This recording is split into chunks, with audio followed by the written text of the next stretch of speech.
नमस्कार दोस्तों, मैं सुरेंद्र सिंह रावत और मैं अपने YouTube channel target with Surendra पर आपका हार्दिक स्वागत और हार्दिक अभिनंदन करता हूं।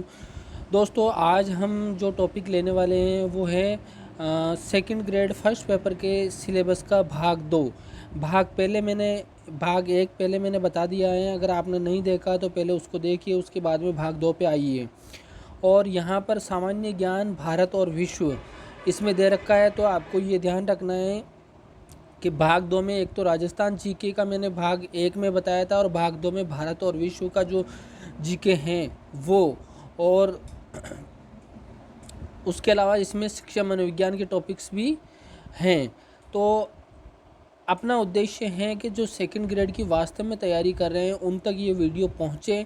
इसीलिए अगर आपने वीडियो को शेयर नहीं किया तो शेयर करें और वीडियो को लाइक ज़रूर करें।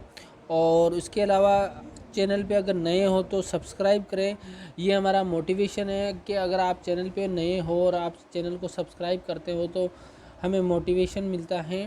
तो इसलिए आपसे ये दरख्वास्त रहेगी कि आप चैनल को सब्सक्राइब ज़रूर करें। तो यहाँ पर देखिए, सबसे पहले हम बात करते हैं आज भाग 2 में। देखो, आपको महाद्वीप की सामान्य जानकारी आपको होनी चाहिए। जैसे महाद्वीप में कौन कौन से पर्वत है, महाद्वीप में कितने महाद्वीप हैं, कौन सा महाद्वीप किससे स्पर्श कर रहा है, कौन सा महाद्वीप उत्तरी गोलार्ध में आता है, कौन सा महाद्वीप दक्षिणी गोलार्ध में आता है, महासागर क्या है, उनमें नदियाँ कौन कौन सी है महाद्वीपों में, महासागरों में झीलें कौन सी है, सागर कौन से हैं, ये सारी बातें आपको सामान्य जानकारी होनी चाहिए महाद्वीप और महासागर में। वैश्विक पवन तंत्र, जो पवन तंत्र हैं तो पछुआ पवने हैं, इसके अलावा व्यापारिक पवने हैं। ये कुछ पवने हैं जो आपको पढ़नी होती हैं। तो वैश्विक पवन तंत्र में आपको ये पढ़ना है। पर्यावरणीय समस्याएं और वैश्विक कार्य नीतियाँ, जो हमारे पर्यावरण को लेकर समस्याएं हैं और वैश्विक जो कार्य नीतियाँ हैं उनके प्रति, मतलब जो पर्यावरण को लेकर क्या क्या विश्व में कार्य चल रहा है वो इस टॉपिक में पढ़ना है। उसके बाद में भूमंडलीकरण और इसके प्रभाव और अंतर्राष्ट्रीय नीतियाँ। भूमंडलीकरण यानी ग्लोबलाइजेशन, आपने नाम सुना होगा। तो उसके प्रभाव क्या है और उसकी अंतर्राष्ट्रीय नीतियाँ क्या है। जनगणना 2011 की आपको अगर भर्ती आती है तब तक, अगर 2021 में अगर जनगणना हो जाती है, 21 की जो जनगणना बाकी है अगर वो हो जाती है तो लेटेस्ट वो पढ़नी है। और इसको भी थोड़ा ध्यान में रखना है, 2011 वाली को भी। भारत और संयुक्त राष्ट्र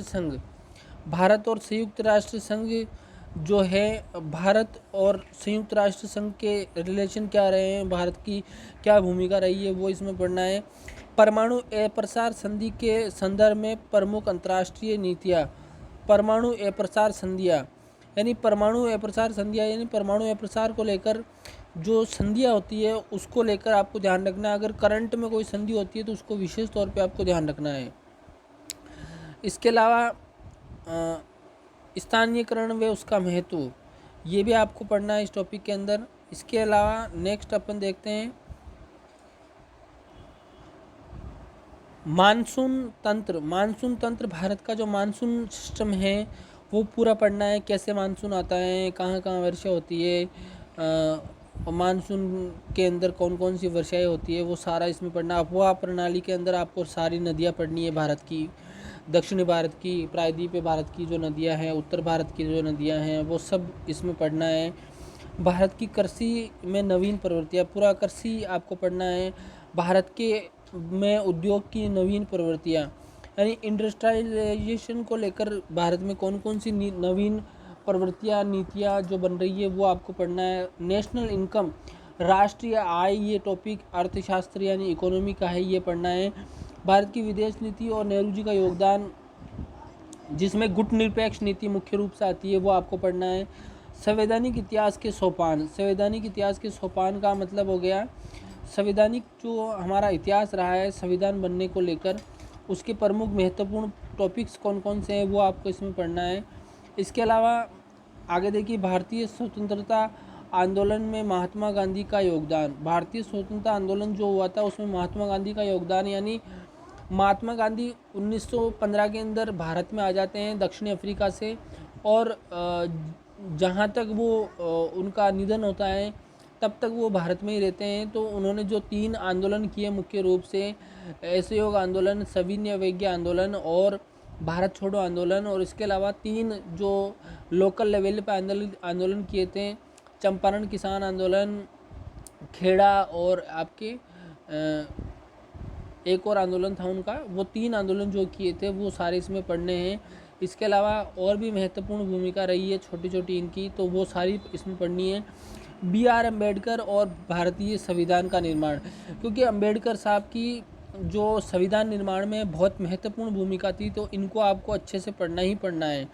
संविधान की प्रमुख विशेषताएं, भारत के संविधान की प्रमुख विशेषताएं कौन सी है? जैसे अनेकता में एकता है, एकल नागरिकता है, विश्व का सबसे बड़ा संविधान है, सबसे लंबा संविधान है, ये सारी विशेषताएं हैं, तो ये पढ़ना है।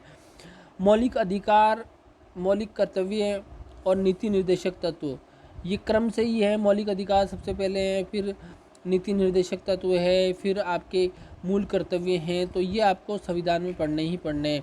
भारत का राष्ट्रपति आपको कंप्लीट पढ़ना है, अनुच्छेद इसमें पढ़ने हैं, किस किस अनुच्छेद के क्या क्या प्रावधान है। भारत का प्रधानमंत्री आपको पढ़ना है, भारत का जो प्रधानमंत्री है वो आपको पढ़ना है। भारत की संघीय व्यवस्था, संघीय व्यवस्था का मतलब है भारत में एक संघात्मक व्यवस्था है। संघात्मक व्यवस्था का मतलब है जो संघ को है वो प्रमुख रूप से भारत क्या है, राज्यों का संघ है। मतलब भारत के राज्य अगर भारत से चाहे तो अलग नहीं हो सकते हैं, राज्यों का संघ है। ये क्वेश्चन कई बार पूछा जाता है, भारत एक राज्यों का संघ है, तो संघीय व्यवस्था की क्या क्या विशेषताएं हैं, आपको जो 10th की बुक है उसमें अच्छे से मिल जाएगा ये संघीय व्यवस्था की विशेषता, या M लक्ष्मीकांत की बुक है उसमें बहुत ही अच्छे से मिल जाएगा संघीय व्यवस्था की क्या क्या व्यवस्था है संघीय। और यहाँ से एक प्रश्न जरूर आता है, निश्चित रूप से आता है, तो आपको इसको अच्छे से पढ़ना ही पढ़ना है। फिर संविधान संशोधन, प्रमुख संशोधन कौन कौन से हुए संविधान में वो पढ़ना है। पॉलिटिकल पार्टीज यानी राजनीतिक दल कौन कौन से हैं, जो राष्ट्रीय स्तर पर जो मुख्य रूप से पॉलिटिकल पार्टी है उन पे आपको अच्छे से ध्यान देना है। निर्धनता और निर्धनता उन्मूलन योजनाएं, भारत में जो गरीबी जो है, गरीबी रेखा है, बिलो BPL जिसको हम बोलते हैं, बिलो लोअर पॉवर्टी जो जिसको हम बोलते हैं, वो आपको इसमें पढ़ना है। और गरीबी को दूर करने के लिए कौन कौन सी योजनाएं हैं वो सब कुछ इसमें पढ़ना है।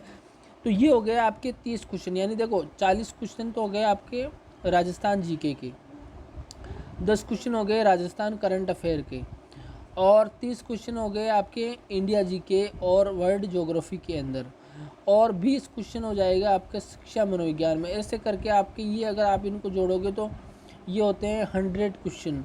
100 क्वेश्चन 200 अंक के, यानी फर्स्ट पेपर इसमें कंप्लीट हो जाता है। तो 20 क्वेश्चन आपको शिक्षा मनोविज्ञान के पढ़ने हैं जो 40 नंबर के हैं, इसकी भी महत्वपूर्ण भूमिका है।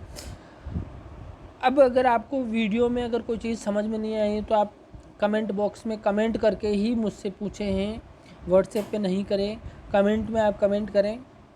और वीडियो को मैंने कहा है लाइक करें और एक शेयर ज़रूर बनता है, ताकि मेरा उद्देश्य ये नहीं है कि मैं मेरे चैनल पे सब्सक्राइबर बढ़ाऊँ, लाइक्स बढ़ाऊँ, लेकिन जो लोग वास्तव में सेकंड ग्रेड की तैयारी कर रहे हैं उन तक ये वीडियो पहुँचे, मेरा टारगेट ये है, वो मुझसे जुड़ पाए, ताकि आने वाले समय में हम लाइव क्लासेस लेंगे तो उसमें बहुत सारी सुविधाएं हमें होंगी। तो आप ज़्यादा से ज़्यादा शेयर करेंगे तब ही लाइव क्लासेस हो पाएगी, नहीं तो कम स्टूडेंट में लाइव क्लासेस नहीं होती है। इसीलिए मेरा ये टारगेट है, तो ये आपको निश्चित रूप से करना है।